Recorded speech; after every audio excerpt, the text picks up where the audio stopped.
कहानी की शुरुआत होती है एक घने जंगल को दिखाते हुए जिसमें एक आदमी पागलों की तरह भाग रहा था, इस उम्मीद में कि शायद यहाँ से बाहर निकलने का कोई रास्ता मिल जाए। लेकिन यह जंगल इतना घना था कि बाहर जाने का कोई रास्ता नहीं दिख रहा था।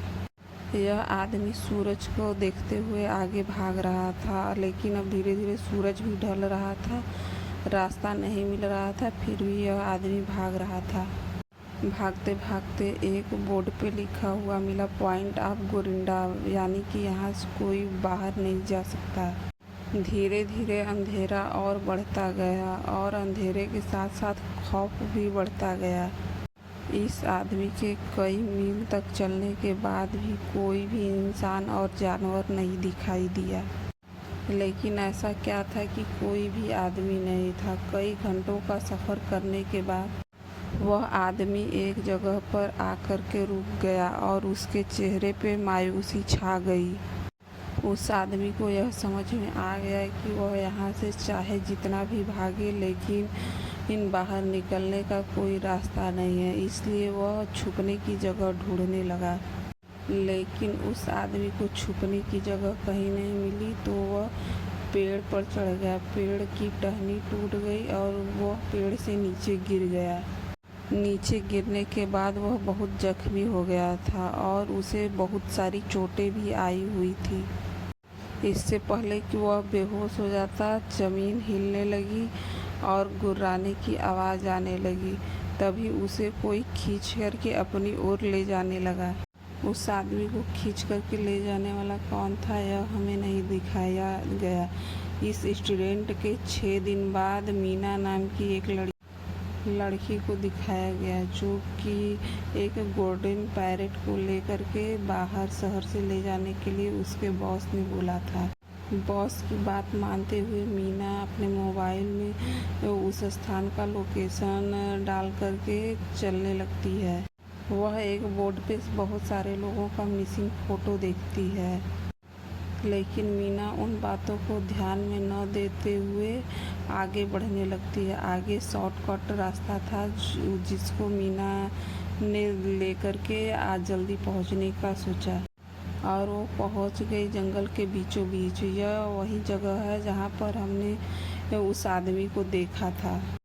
यहाँ आने के बाद मीना बुरी तरीके से फंस गई। वह अपने मोबाइल पे सिग्नल देखती है तो नहीं मिलता है। कार का रेडियो भी काम नहीं कर रहा था। मीना वहाँ से बाहर निकलने लगी। मीना अपनी गाड़ी में जा कर के चलने लगी तो उसकी गाड़ी भी ख़राब हो गई। तो वो फिर नीचे उतरी तो देखी कि वहीं निशान लगा था, पॉइंट ऑफ नो रिटर्न वाला। मीना को कुछ समझ में नहीं आता तो उस पैरेट को हाथ में लेकर के आसपास की जगह पर मदद के लिए ढूंढने लगती है। वहाँ आसपास मदद का कोई नामो निशान नहीं था, इसलिए मीना थक हार करके फिर उसी जगह पर वापस लौट आती है जहाँ उसने अपनी गाड़ी खड़ी की थी। लेकिन वहाँ आने के बाद उसकी गाड़ी वहाँ पे नहीं थी, जिसकी वजह से वह बहुत परेशान हुई। तो उसको लगा कि शायद वह उस जगह पे नहीं आई है, ये दूसरी जगह पर आ गई है, शायद उसे उस जगह पर जाना चाहिए। अब अंधेरा होने लगा था और सभी परिंदे पेड़ों से उड़ने लगे थे। मीना को अब डर न लगने लगता है क्योंकि ज़मीन भी काँप रही थी। तभी मीना को उसके आसपास किसी के होने का आभास होता है। तभी मीना को किसी का साया दिखा। मीना भागते हुए उसके पीछे पीछे गई। तभी मीना को एक बूढ़ी औरत दिखाई दी और वो भागती हुई उस बूढ़ी औरत का पीछा करने लगी। मीना बूढ़ी औरत से मदद मांगती है, लेकिन बूढ़ी औरत भागती जा रही थी। मीना भी उसके पीछे पीछे भागती हुई जा रही थी। मीना को तभी वह बूढ़ी औरत एक दरवाज़ा खोलते हुए दिखाई देती है और वह बूढ़ी औरत बोलती है कि यदि तुम जिंदा रहना चाहती हो तो जल्दी से इसके अंदर आ जाओ।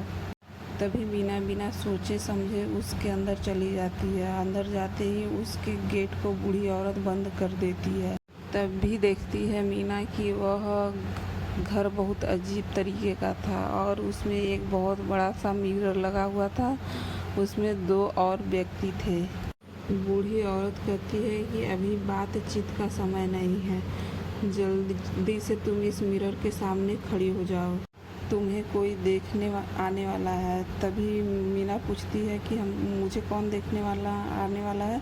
तो बूढ़ी औरत कोई जवाब नहीं देती है।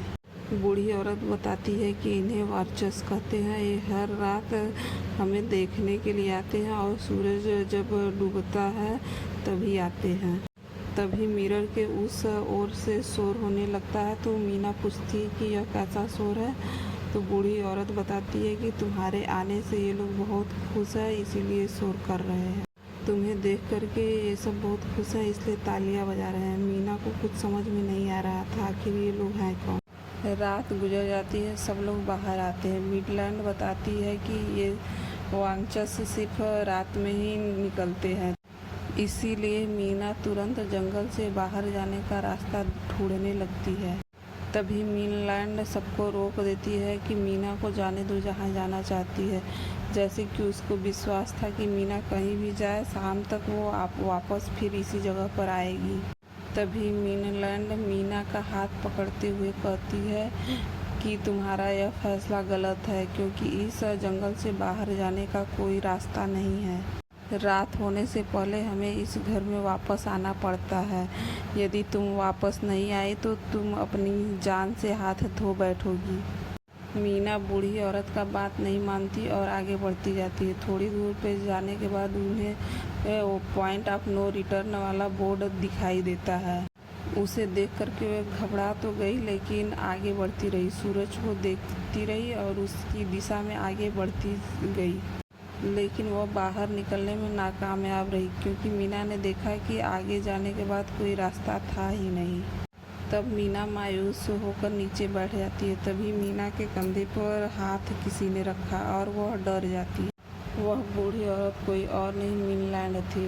वह बोली कि सिर्फ तुम ही नहीं इस जंगल से बाहर निकलना चाहती हो, हम लोग भी इस जंगल से बाहर निकलना चाहते। चलो तुम्हें कुछ नया बताते। मिडलैंड बोलती है कि यह जंगल एक शिकारी है और हम लोग शिकार, यहाँ पे जीवित रहना है तो जैसा कह रहा है वैसा ही करना पड़ेगा। मिडलैंड उसे पॉइंट ऑफ नो रिटर्न वाला बहुत सारा बोर्ड दिखाती है और उसके बीच में स्थित था उनका यह घर। मीना पूछती है कि ये सब किसने बनाया। तो मिडलैंड बताती है कि ये सब एक प्रोफेसर ने बनाया है और उस प्रोफेसर को अभी तक कोई देखा नहीं है। तभी रात हो जाती है और सभी लोग उस घर में आ जाते हैं और वहाँ पे 11 नाम की लड़की डांस करती है। ये लोग जो चाहे वो कर सकते थे, लेकिन सिर्फ उनकी तरफ अपना कमर नहीं कर सकते थे। ये लोग रोज़ जंगल से अपना पेट भरने के लिए कुछ न कुछ लाते थे, जिनसे कि उनका गुजारा हो जाता था। अगले दिन 11 और मीना दोनों लोग शिकार करने के लिए जाते हैं। तो मीना 11 से पूछती है कि आखिर ये वांचस है क्या। तो 11 बोलती है कि मैं भी नहीं जानती, इन लोगों को मैं भी नहीं देखी हूँ। तभी 11 मिडलैंड को गड्ढा दिखाती है और बताती है कि ऐसे गड्ढे बहुत सारे यहाँ पे मौजूद हैं। दिन के समय ये वांचस इसी गड्ढे में रहते हैं और रात के समय बाहर निकलते हैं। दिन के समय वह बाहर इसलिए नहीं निकल पाते हैं क्योंकि सूरज की रोशनी उनको जलाती है।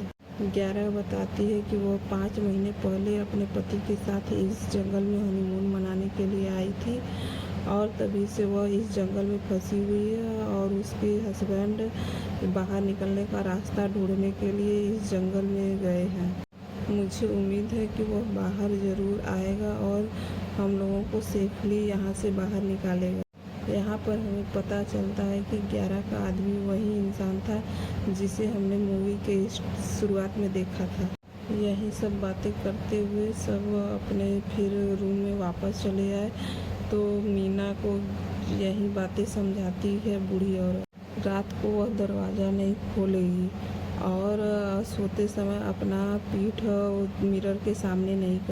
दिन के समय वह उस गड्ढों के पास नहीं जाएगी और जितना हो सके वह सूरज की रोशनी में रहेगी। जब तक तुम इस रूल का फॉलो करोगी तब तक जिंदा रहोगी। लेकिन मीना को इस मिडलैंड की इस बात पर कोई विश्वास नहीं हो।